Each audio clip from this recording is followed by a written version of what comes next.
വാണിജ്യ പാചകവാതക വില കുത്തനെ വർദ്ധിപ്പിച്ചതിൽ പ്രതിഷേധിച്ച് സംസ്ഥാനത്ത് ഇന്ന് ഹോട്ടലുകൾ അടച്ചിട്ടിരിക്കുകയാണ്. കൂൾബാർ, ബേക്കറി, ക്യാൻറ്റീൻ എന്നിവയും തുറക്കില്ല. ഓൺലൈൻ ഫുഡ് വിതരണവും നിർത്തിവച്ചിരിക്കുകയാണ്. 19 കിലോ വരുന്ന വാണിജ്യ സിലിണ്ടറിന് 993 രൂപയാണ് കൂട്ടിയത്. പെട്രോളിയം കമ്പനികളുടെ ഓഫീസിന് മുന്നിലേക്കും കേന്ദ്ര സർക്കാർ സ്ഥാപനങ്ങൾക്ക് മുന്നിലേക്കും ഇന്ന് മാർച്ചും ധർണയും ഉണ്ടാകുമെന്നും അറിയിച്ചിട്ടുണ്ട്. നവമി ദിനേശ് ഏറ്റവും പുതിയ വിവരങ്ങളുമായി ചേരും. നവമി, ഹോട്ടൽ ഭക്ഷണത്തെ ആശ്രയിക്കുന്ന ഒരുപാട് പേർക്ക് ഇന്ന് പ്രതിസന്ധിയാണ്. പക്ഷേ അനിവാര്യമായൊരു സമരമാണ്, സംശയമില്ല. ഹോട്ടൽ വ്യവസായത്തിൽ നട്ടലൊടിക്കുന്ന ഒരു വില വർധനവ് കൂടിയാണ്. ഇതിപ്പോൾ അനിശ്ചിതകാലത്തേക്ക് വേണമെങ്കിൽ തുടരാമെന്ന് അറിയിച്ചിട്ടുണ്ടല്ലേ?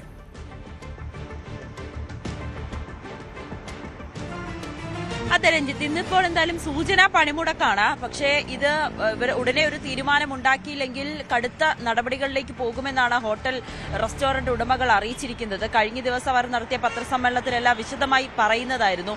വളരെ ഞെട്ടിച്ചുകൊണ്ടായിരുന്നു 1000 രൂപയോളം ഈ ഗ്യാസിന്റെ വില കൂട്ടിയത്. അത് സാധാരണക്കാരെ സംബന്ധിച്ച് അല്ലെങ്കിൽ ഹോട്ടൽക്കാരെ സംബന്ധിച്ച് വലിയ പ്രതിസന്ധി ഉണ്ടാക്കുന്ന സാഹചര്യമാണ്. ഇതെല്ലാം അടിച്ചേൽപ്പിക്കുന്നത് നമ്മളെപ്പോലുള്ള സാധാരണ ആളുകളിലേക്കായിരിക്കും. അവർ വില കൂട്ടാൻ നിർബന്ധിതരാകും.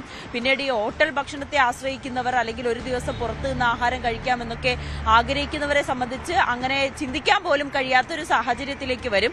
അതുകൊണ്ടാണ് കേന്ദ്ര സർക്കാർ ഈ ഒരു നടപടി പിൻവലിക്കണമെന്ന് ആവശ്യപ്പെട്ടുകൊണ്ട് ഇപ്പോൾ സമരം ചെയ്യാനായിട്ട് അവർ തീരുമാനിച്ചിരിക്കുന്നത്. പ്രധാനപ്പെട്ട ആവശ്യം വാണിജ്യ പാചകവാതകത്തിന് സബ്സിഡി അനുവദിക്കുക, അതോടൊപ്പം തന്നെ ആവശ്യാനുസരണം ഇന്ധനം ലഭ്യമാക്കുക എന്നിവയാണ് ഇവരുടെ പ്രധാനപ്പെട്ട ആവശ്യം. കൊച്ചി നഗരത്തിൽ എന്തായാലും ഈ ഹർത്താൽ, ഈ ഒരു പണിമുടക്ക് പൂർണ്ണമാണ്.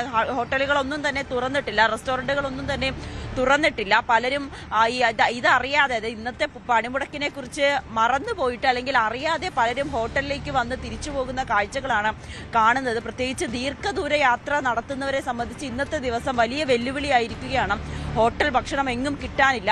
ചെറിയ കടകൾ, അതായത് തട്ടുകടകളായിപ്പോട്ടെ, അവിടെ ആഹാരമില്ല, ചായ മാത്രം കിട്ടുന്ന ഒരു സാഹചര്യം മാത്രമാണ് നിലവിലുള്ളത്. കുറച്ചു കഴിഞ്ഞാൽ അവർ അതും അടയ്ക്കുമെന്നുള്ളൊരു വിവരമാണ് നമുക്ക് ലഭിക്കുന്നത്. ഒപ്പം